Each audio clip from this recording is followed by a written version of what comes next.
Dengar sih dari penelitian itu makanan itu banyak zat campurannya, ya aditifnya, ya gitu. Nah, yang kayak gitu jadi keprihatinan kita enggak sebagai seorang pendidik yang harus mempersiapkan generasi berikutnya yang katanya profil pelajar Pancasila itu. Menjangkau nggak ke sana sistem pendidikan kita, apa yang disebut kurikulum merdeka? Udah bisa menjangkau nggak bagaimana sekolah-sekolah bisa mengantisipasi mendidik anak-anaknya mempunyai perilaku yang selektif terhadap makanan yang dimakan. Baru dari makanan. Belum kita berpikir ke sini, ke teknologi. Serem nggak? Tiba-tiba anak kita yang masih TK, yang masih PAUD, kok ketika nggak dikasih HP menjerit-jerit itu, gegerelengan, menyeramkan nggak? Buat saya menyeramkan. Karena apa? Saya ngobrol-ngobrol sama psikolog gitu ya. Ternyata memang di dalam sistem tubuh kita itu ada hormon yang nagih. Pendidikan kita udah mencapai itu belum guru-gurunya? Bagaimana memikirkan, mengendalikan hormon di kepala kita agar hormon positifnya itu masuk, hormon cintanya itu, hormon kenyamanannya itu nyaman melakukan hal-hal yang baik-baik. Sistem pendidikan kita udah belum ngajarin anak-anak kita, membekali guru-gurunya untuk menyiapkan anak-anak yang terbiasa dengan hormon cinta, hormon nyamannya itu nyaman ketika melakukan perbuatan-perbuatan positif. Tayangan-tayangan mengerikan kalau menurut saya. Belum dari efek dari itu ya. Kalau kita dulu itu Bu Arlida waktu kecil kalau nggak bisa sendiri, karena untuk bersosialisasi dia harus nyari temennya, peer groupnya gitu. Nyari pasti dia akan ketemu sama teman-temannya di luar, nyari temen, main sapin trohong, main kasti gitu ya, main backless, apalagi ya yang kayak gitu. Pasti mencari teman-teman karena ininya, dorongan sosialnya harus tersalurkan, ketemu dengan orang lain begitu. Dipaksa keluar. Sekarang anak-anak kita seminggu di kamar betah gitu. Seminggu sehari semalam betah di kamar. Karena apa? Di kamarnya udah menemukan teman. Nah, kita gimana loh? Bisa nggak kita mengendalikan, merancang bagaimana ini sistem pendidikan kita itu bisa membuat anak-anak kita itu aktif secara sosial dan ketemu dengan yang benar-benar orang gitu. Nah, ini kan mengerikan kalau menurut saya gitu. Belum hal-hal yang kita berbicara hari ini dari perilaku yang mungkin dihasilkan juga dari pendidikan. Bicara misalnya efek rumah kaca. Wah, ngeri lagi itu.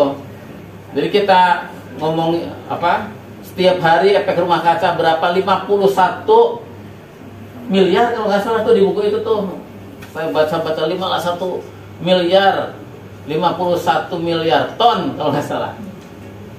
Setiap tahun dihasilkan efek rumah kaca dari mana? Dari muka bumi. Muncul dari mana efek rumah kaca itu? Dari ibu bapak yang suka bakar-bakaran itu tuh. Plastik. Menghasilkan karbon. Iya, belum dari dari perusahaan, pabrik, dari motor, dari mobil itu kan yang bikin atmosfer kita rusak gitu. Kan betapa mengerikannya dunia ini sebenarnya. Nah, bagaimana nih? Semuanya kalau menurut saya berawal dari sekolah. berawal dari pendidikan, berawal dari lembaga mana, tempat mana, komunitas mana yang menyiapkan anak-anak, yang menyiapkan generasi-generasi yang akan terjun di masyarakat. Sekolah bisa jadi komunitas atau apapun. Nah, semuanya berbicara tentang bagaimana lembaga-lembaga, komunitas-komunitas menyiapkan anak-anak hari ini untuk bisa berubah, merespon segala macam hal yang menakutkan itu. Maka sekolah-sekolah di Purwakarta, saya mengharapkan semuanya udah mulai berpikir ke sana. Kepala sekolahnya udah berpikir ke sana. Kitanya, dinas pendidikannya, kementeriannya harus sudah berpikir ke sana. Nah, sekolah penggerak. Sekolah penggerak itu diharapkan menjadi itu, menjadi lokomotif gitu. Menjadi agent gitu. Walaupun saya agak heran juga ini nanti sekolah penggerak gitu ya. Ada program guru penggerak, sekolah penggerak. Kenapa sih nggak disatukan?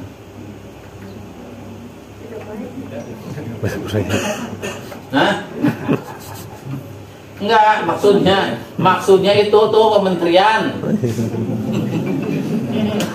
Apakah nanti nih, Bu Haji Ihad, sekolahnya di sekolah penggerak, harusnya kan otomatis gurunya semuanya jadi guru penggerak, gitu ya enggak? Kan ada alatnya, ada pengukurannya.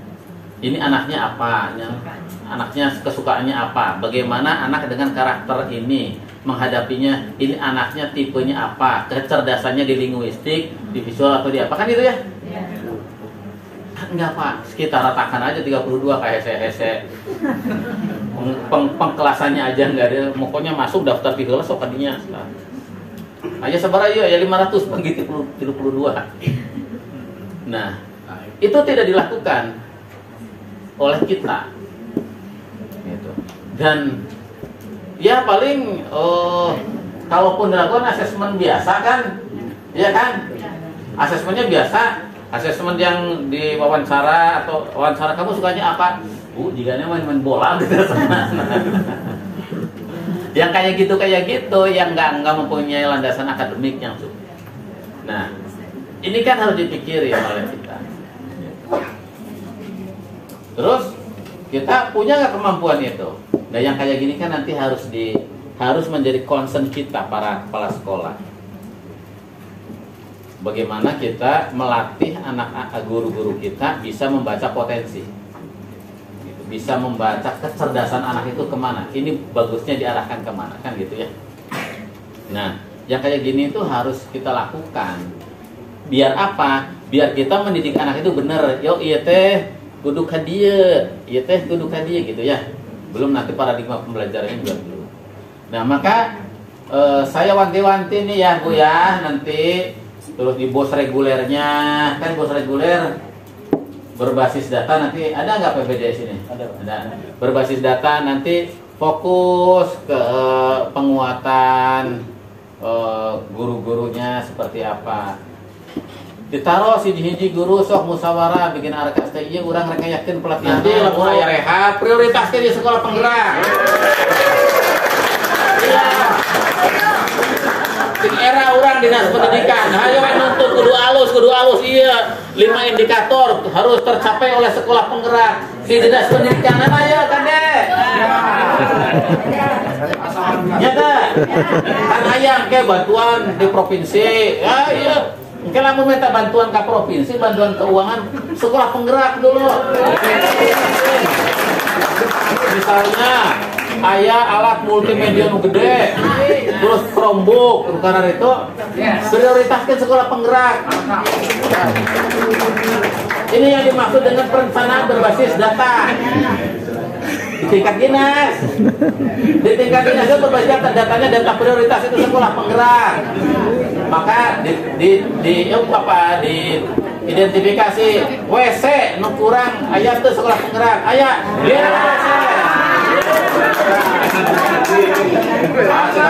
cek aja itu sekolah nu sejen ge perlu Pak cenah. Ieu mah sekolah penggerak ya. Kita harus punya keberpihakan dong. berpihakan maksudnya teh mana kasih SMP? Oh, misalnya. Ya kabinna. Ya saksian. Nanti kalau ngusulin ke provinsi, kan kita ngusulin kita.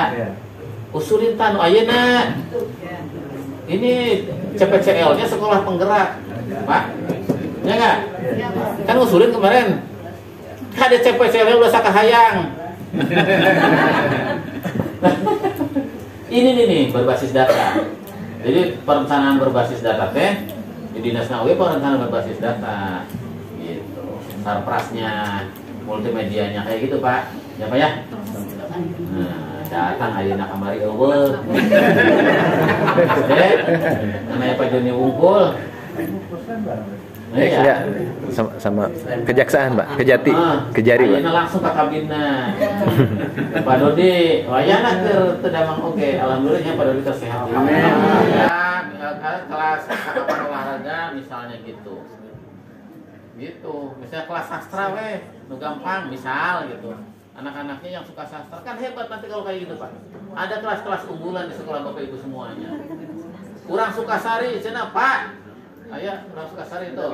Nah, Sukasari, buka kelas apa di situ? Gitu. Buka potensi yang ada di situ apa? Daripada budak sekolah orang ayeuna rek nunjuk sekolah SMPN 6 Darangdan kamu teh, Gus. SMPN 6 Darangdan apa sih kelebihannya? Bingung naonnya, Pak. Dasar ruang kabeh. Layananana tidak ada yang di drill. Kelas-kelas tertentunya anak-anak yang berpotensi disamaratakan layanannya gitu. Jadi Gus naon sih keunggulanna? Naonnya, Pak? Kamari aya apa nu juara cenah maca puisi cenah. Keunggulan teh eta. Kan nggak bisa kayak gitu nih sekolah-sekolah Bapak Ibu secara entitas. Gitu, Pak. Jadi ayo kita mulai nih bergerak karena Bapak Ibu sekolah penggerak. Ya. Tuh, pembelajaran paradigma baru nanti itu diterus dimotivasi didorong. Jangan sampai sekolah penggerak PFM masih di topik hiji yang dasar tahu pindah-pindah. Gitu. Sekolah penggerak mah tuh minimal lamun sekolah anu cicing kan balikan sekolah penggerak sekolah cicing. Sekolah cicing misalnya geus 3 topik guruna geus hebat hampir 100% lulus topik 2 topik 3 eta sekolah penggerak di topik hiji we.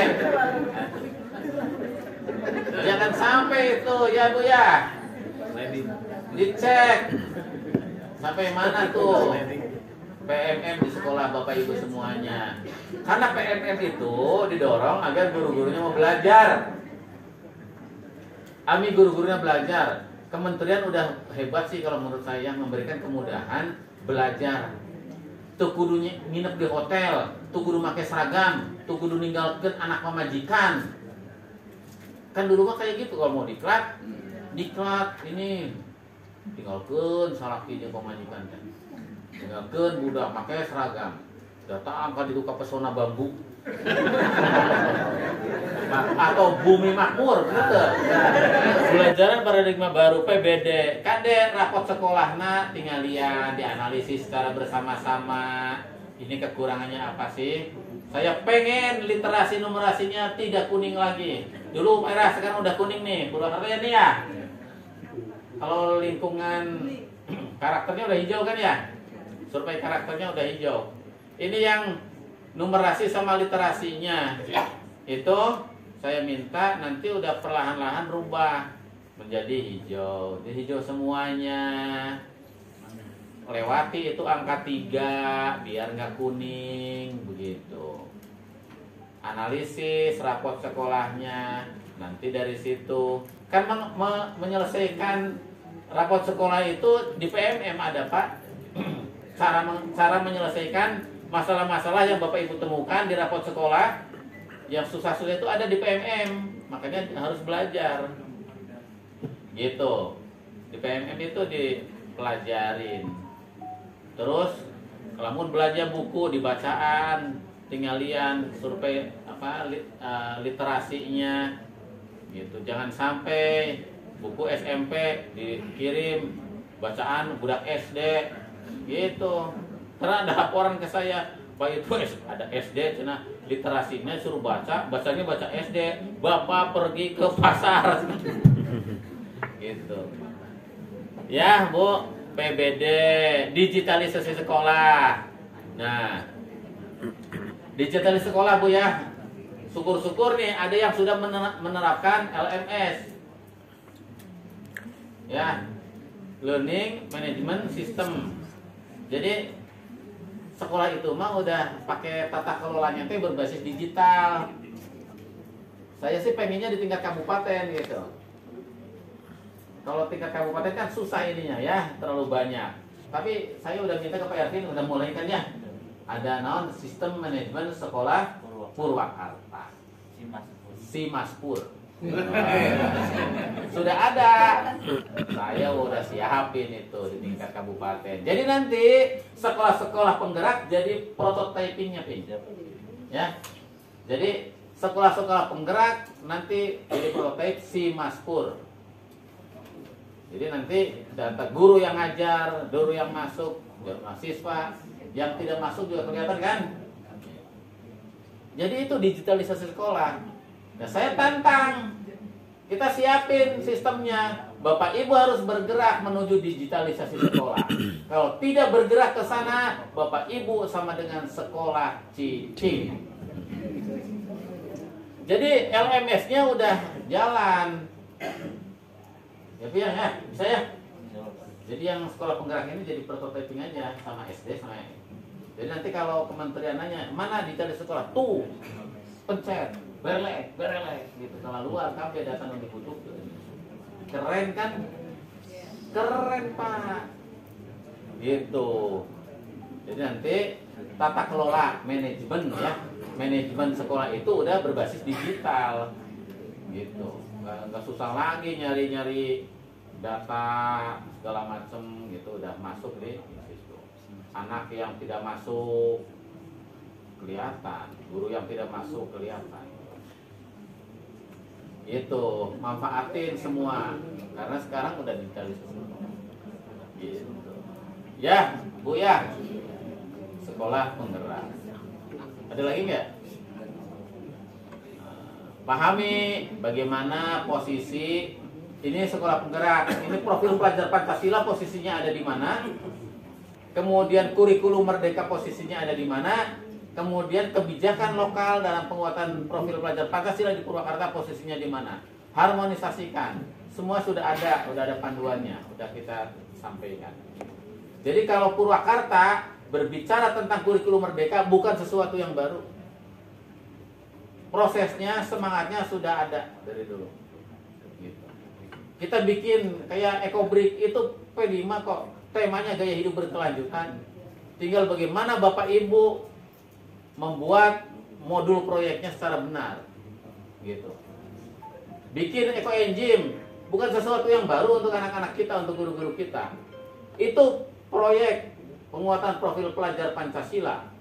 Tinggal bikin modul proyeknya, masalahnya apa, berangkat dari mana, masalahnya apa, gitu. Nah kalau berbicara gas rumah kaca, yaitu salah satunya eco engine, Ecobrik, biokompon. Itu adalah respon cepat sekolah-sekolah di Purwakarta dalam mengatasi perubahan iklim. Jadi kalau Bill Gates ngomongin bagaimana, apa judulnya itu saya lupa. Saya baru dikirim itu. Oh, itu avoid climate disaster. Gitu. Jadi bagaimana kita menghindari apa? Perubahan iklim. Nah, Purwakarta mah udah dari dulu. Di SDGs kan ada tuh SDGs. Kita respon terhadap itu. Maka yakinlah Bapak Ibu dengan apa yang kita programkan anak-anak kita. Tinggal bagaimana kita sekolah-sekolah dan guru-gurunya serius nggak? Serius nggak? Bener nggak kita ingin merubah anak-anak kita? Bener nggak kita ingin merubah dunia? Bener nggak kita ingin merubah masyarakat?